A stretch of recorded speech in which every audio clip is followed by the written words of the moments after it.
यांनी जसं विरोधी पक्षनेते म्हणून काम केलं किंवा विरोधात असताना काम केलं असं काम मला करायचं आहे. एक नाव सांगू शकाल? देवेंद्र फडणवीस साहेबांनी विरोधी पक्षामध्ये असताना खरंच खूप कष्ट घेतले. म्हणजे थेट मुख्यमंत्री पदावर डोळा आहे तुमचा. इतके मोठे करून दाखवायचे तर कदाचित सत्ताधाऱ्यांना सुद्धा वाटायचं अरे खरंच एवढी मोठी आहे का. तर एकनाथ शिंदे साहेबांचंच काय होतं पुढच्या काही महिन्यात आपण ते बघूया.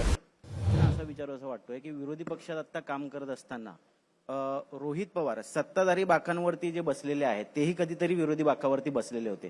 तर त्यापैकी असा कुठला चेहरा आहे, कुठला नेता आहे जो तुम्हाला इन्स्पायर करतो, इन्फ्लुएन्स करतो, तुम्हाला वाटतं की यांनी जसं विरोधी पक्षनेते म्हणून काम केलं किंवा विरोधात असताना काम केलं असं काम मला करायचंय? एक नाव सांगू शकाल?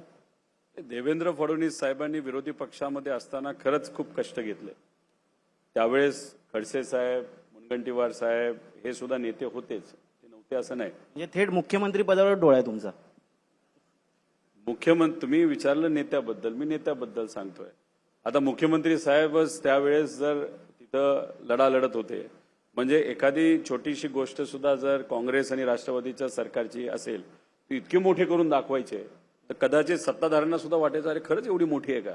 म्हणजे त्यांना ती स्टाईल आहे. म्हणजे कुठलाही विषय किती खरा असला नाही तर खोटा असला तो लोकांपर्यंत योग्य पद्धतीने कम्युनिकेट करणं हे त्यांना नक्कीच फॉलो करता, त्यांना त्यांच्या काही गोष्टी फॉलो करता तुम्ही? नक्की काही गोष्टी फॉलो करतो आणि त्यातल्या काही गोष्टी आत्मसात सुद्धा करतो.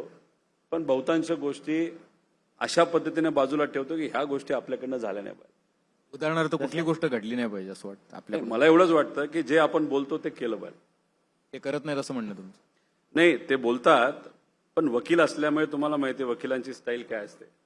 असं काहीतरी बोलून चालतात की परत उद्या जाऊन त्यांना थोडासा युटर्न सुद्धा घेता येतो आणि अनेक वेळा त्यांनी तो घेतलेला आहे.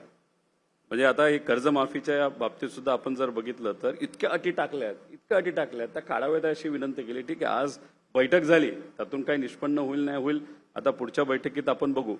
पण शब्दाचा खेळ त्यांना फार जबरदस्त जमतो.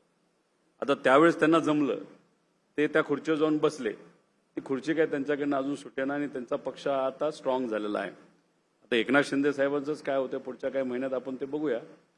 पण 29ला मात्र ती खुर्ची त्यांना मिळेल नाही तर त्यांच्या पक्षातलं महायुतीला मिळेल असं मला वाटत नाही.